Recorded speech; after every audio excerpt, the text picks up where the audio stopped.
Está del otro lado de la línea nuestro último entrevistado del día de hoy y no lo quiero hacer esperar.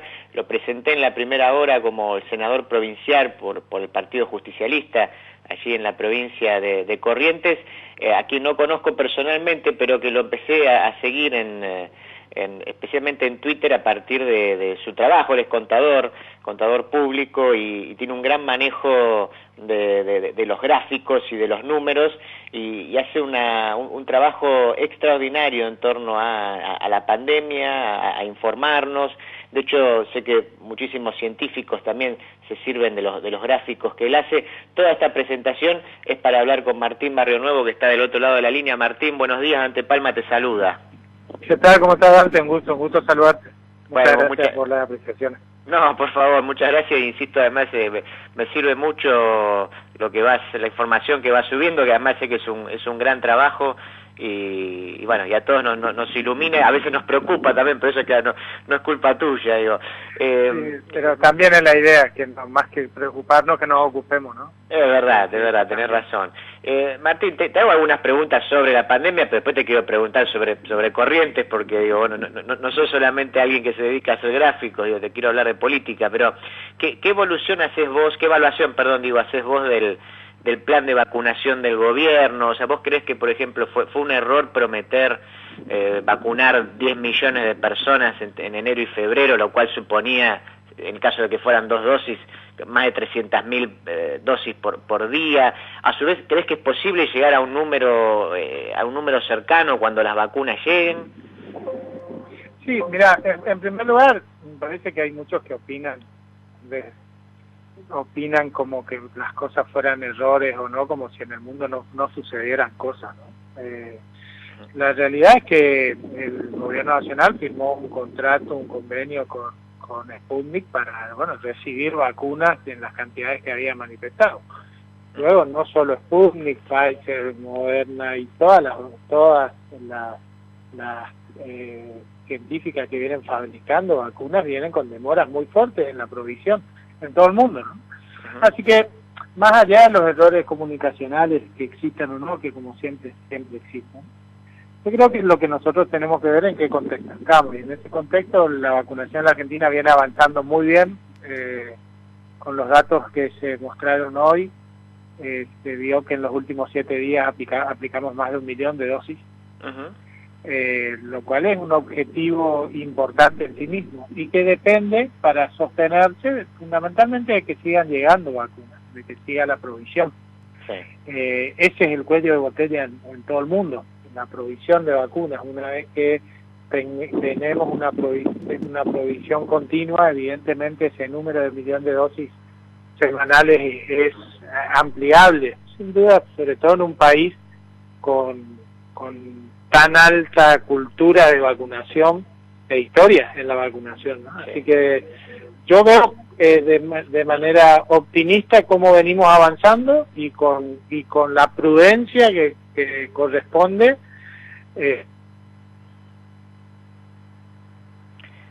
Ahí tenemos, me parece, un problemita con la comunicación. Hoy no es un buen día para la parte técnica. Ya vamos a retomar entonces con Martín, que nos estaba contando, por lo menos nos daba algunos buenos datos, ¿no? 1 millón de vacunas en una semana. Nos permite, bueno, pensar una proyección que nos dé algo de optimismo.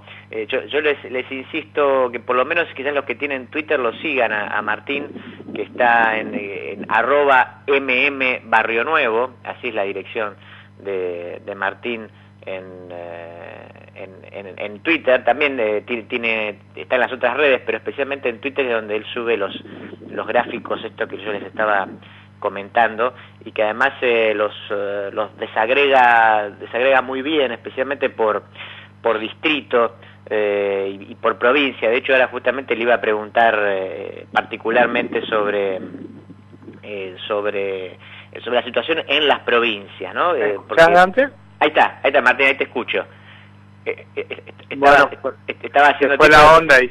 Sí, ahí te escuchaba. No, sabes que te iba a preguntar en la línea de lo que vos mencionabas, ¿cómo está la situación en las provincias? Porque algo que vos trabajás muy bien en los gráficos es justamente este desagregado de las provincias, y te pregunto específicamente también por la provincia de Corrientes.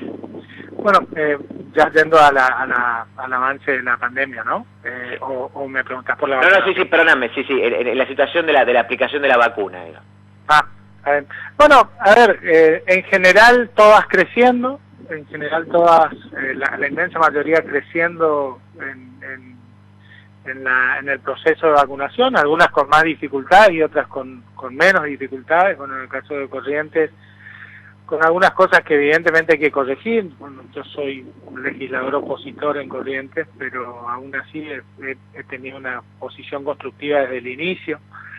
Me parece que el gobierno de la provincia de Corrientes ha venido, metió la situación política en el medio de la cuestión epidemiológica en la última semana, fundamentalmente, pero más allá de esto, con un ritmo de vacunación bastante lento y con falta de transparencia. Eso sí es un tema que nos preocupa mucho en la provincia. Nos preocupa que no haya números claros, nos preocupa que, bueno, recordarás el desafortunado hecho de un ministro trasladando en su vehículo particular 900 dosis Sputnik V. Sí. Bueno, estas cosas requieren de una mayor transparencia. Pero en general la transparencia no es algo que se da habitualmente cuando quien la maneja es discrecional, ¿no? Y es lo que estamos viendo en la provincia.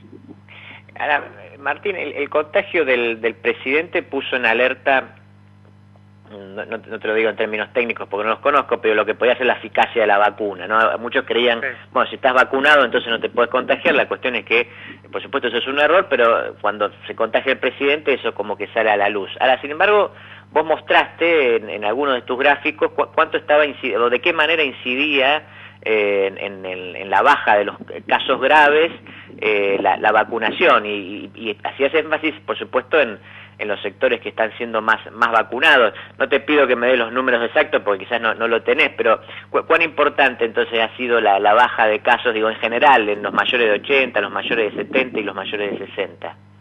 Sí, donde se nota marcadamente en los mayores de 80 hoy ya tenemos más del 60% de los mayores de 80 con al menos una dosis, ¿no? Claro. Y también se empieza a ver en los entre 70 y 79, que ya estamos por encima del 50% con al menos una dosis aplicada. Entonces, evidentemente esto se empieza a notar. Ahora, ¿cuál es la dificultad? La dificultad es que estamos con un incremento de casos tan significativo que aún así, aún bajando técnicamente lo que es la letalidad, porque los que más fallecen justamente son los adultos mayores, pero aún protegiendo a los adultos mayores, con este nivel de incremento de casos vamos a aumentar la cantidad de fallecidos diarios, ¿no? Que es la preocupación y es lo que buscamos evitar. Entonces, Dante, es clave que se tomen las dos cosas a la vez. Por un lado, la vacunación en un carril que va avanzando y que a buen ritmo en relación a países muy importantes del mundo, muy similar a países muy importantes del mundo, de Europa, de Sudamérica, pero al costado de esto, los cuidados, ¿no? Y en esto yo quiero decirte antes que me parece que es muy importante que todos entendamos que durante el verano todos nos tomamos vacaciones del virus. Sí. Todos hemos tenido más reuniones con amigos, todos hemos tenido más reuniones con familiares, algunos incluso muchos, varios millones en la Argentina se han ido de vacaciones.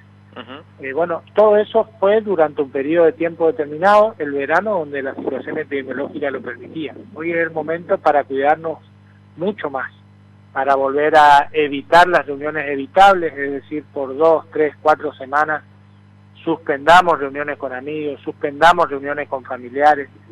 Te doy un dato acá en Corrientes. En Corrientes cuando arrancamos la pandemia, un caso positivo tenía 15, 20 contactos estrechos.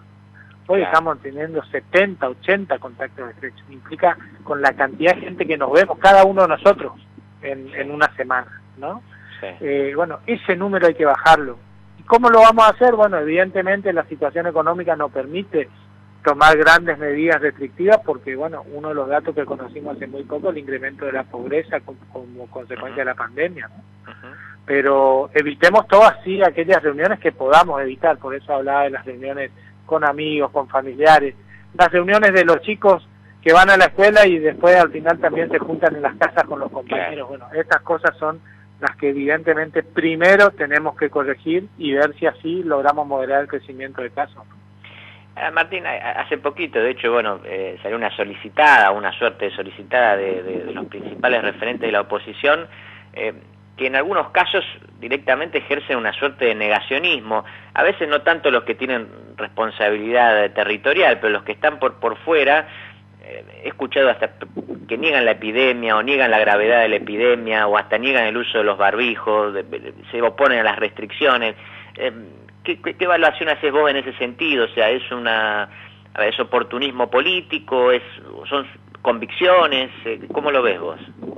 Bueno, tiene que ver fundamentalmente con esto que decís vos, el oportunismo político y una oposición que ha sido mayormente destructiva. Cuando iniciamos la pandemia, la verdad es que uno era optimista porque veíamos que todos trabajábamos juntos, que todos encontrábamos el camino en quienes nos conducían. En mi caso, aquí siendo oposición, en el gobernador de la provincia, ¿no? Después eso fue cambiando y la oposición a nivel nacional fue cada vez más destructiva.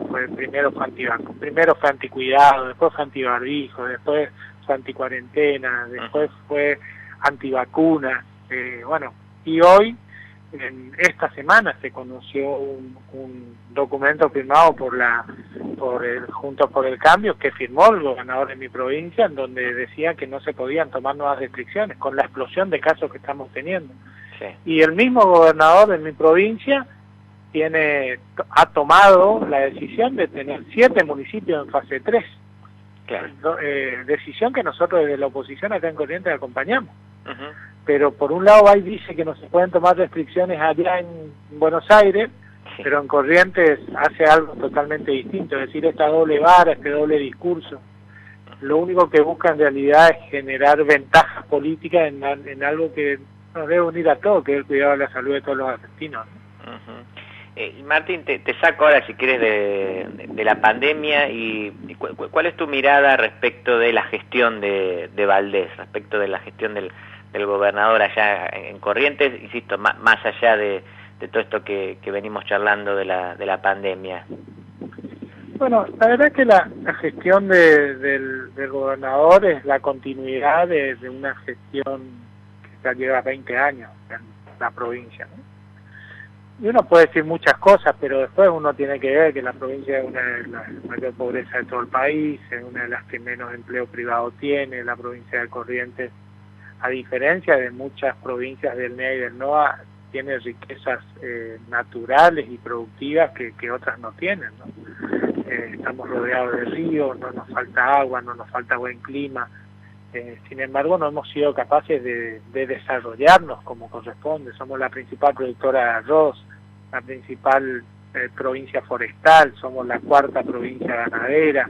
Te decía recién, no nos faltan recursos, pero nos sobra pobreza. Entonces, nuestra provincia no es pobre, es una provincia empobrecida por políticas públicas que se basan básicamente en tener los sueldos del sector público al día, algo que todavía en Corrientes es muy bien recibido, porque en algún momento incluso la provincia se levantó por falta de pagos de sueldo. Entonces está en el imaginario de nuestra provincia todavía como que esto fuera un gran mérito, cuando en realidad todas las provincias de la Argentina lo hacen desde hace mucho tiempo, el pagar los sueldos al día. Sí. Pero lamentablemente esta es la situación, es por lo que nosotros nos desenvolvemos en política para encontrar justamente una propuesta superadora para nuestra provincia, que por supuesto también ha sufrido la pandemia y en el marco de este desmejoramiento general que ha tenido la economía y fundamentalmente los índices de pobreza, ¿no? Martín, y si te hago la última, ¿por qué crees que, me hablaste de una continuidad de 20 años, ¿por qué le cuesta tanto al peronismo hacer pie ahí en Corrientes? Bueno, Corrientes es una provincia en donde el conservadurismo tiene pata ancha, ¿no? Y el gobierno, por más que es radical, y el radicalismo nació siendo un Partido Popular, efectivamente en la provincia es la muestra cabal de ese conservadurismo, ¿no? Y más allá de esto, por supuesto, nosotros no hemos sido capaces de obtener los triunfos electorales que estuvimos muy cerca de hacerlo. Y bueno, estamos trabajando para que esa realidad en el 2021 sea distinta, ¿no? Pero sabiendo que también es nuestra responsabilidad saber comunicar e interpretar lo que quiere la sociedad de Corrientes. En el medio, aquel que está en el gobierno provincial tiene una enorme estructura para que no salgamos en los medios, para que solo se hable de la agenda impuesta. Yo hablo mucho más con medios nacionales y de la provincia de Buenos Aires y de la ciudad de Buenos Aires que con medios locales, ¿no? Y eso tiene que ver con el enorme poder de fijar agenda que tiene el gobierno de la provincia. Bueno, Martín, ha sido un placer la primera charla que tenemos, ojalá tengamos muchas más. Cómo no, ha sido un gusto y un fuerte abrazo, saludos a toda la audiencia. Un abrazo grande a Martín Barrio Nuevo, senador provincial por el Partido Justicialista allí en la provincia de Corrientes. Insisto en que síganlo, si tienen Twitter, @mmbarrionuevo, porque los gráficos y la información que él trae sobre la cuestión de la pandemia nos da una información que nos permite a nosotros, a los ciudadanos de a pie, si quieren, informarnos sin ser especialistas en el asunto.